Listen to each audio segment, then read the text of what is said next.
Okie, wadu eko, parfois manu ma petit Moïse au clan sueku. Vous pouvez à cette production.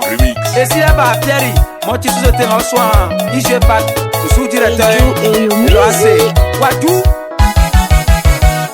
Quand ça c'est obvié, bienvenue, quand ça c'est obvié, Jésus au l'air. Quand ça c'est obvié, bienvenue, quand ça c'est obvié, Jésus au l'air. Quand ça c'est obvié, Minglene, quand ça c'est obvié, Jésus au l'air. Quand ça c'est obvié, bienvenue, quand ça c'est obvié, Jésus au l'air. Ah, mi mami, moi, ah, mon grand quand ça c'est obvié, Jésus au l'air. Le prof Chieka. Le grand Basile, Diamant au Blanchou.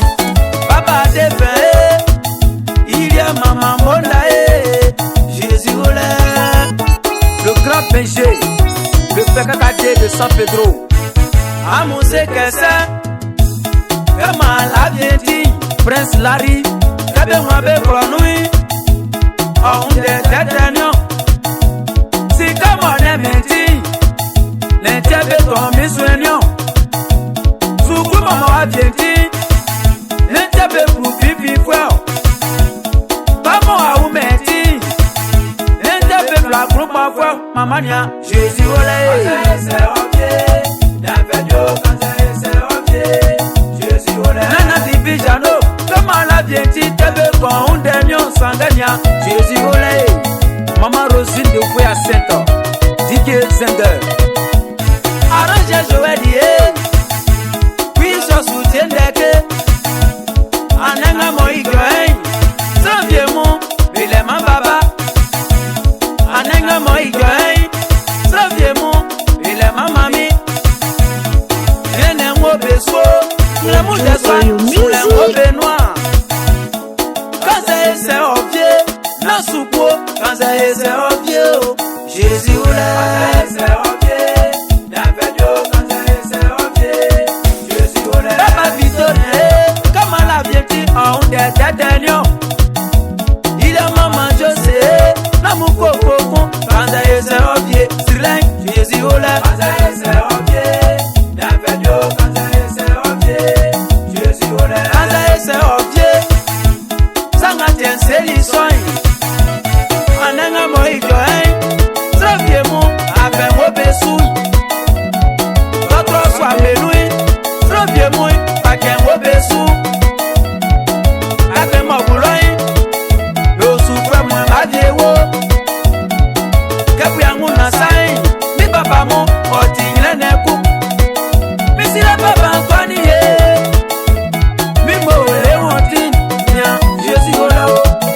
Le grand boss au Foya Center, l'international papa Félix, Ayoka.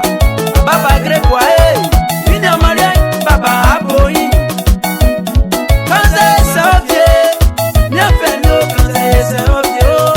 Jésus le porte Ruben Président Solo Ndenge Kele Nate Besu Risquasi Mama Vito Wale kwa mwanzebo krosu Umosu kwa mwe mbabye wo Oh kama nabye timpa Jésus kikimi ulake Kanza ese obye Bienvenue Kanza ese obye Jésus ole Papa Kenko Eyo music Kanza ese obye Papa Jabio Kanza ese obye Papa Yaoluki Papa Ejeni Kanza ese obye Afinia Jésus ole Kanza ese obye Bienvenue Kanza ese obye Jésus ole Nenenga mawi Onisilenga basrimi Afena mafe Ete jilionwa Kanza ese obye Jésus ole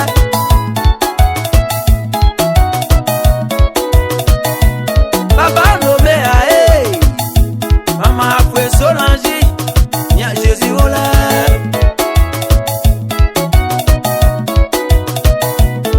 Quand c'est obvié Bienvenue quand c'est obvié Jésus Ola Quand c'est obvié Bienvenue quand c'est obvié Jésus Ola Ah, pas Joël était allé monsieur quoi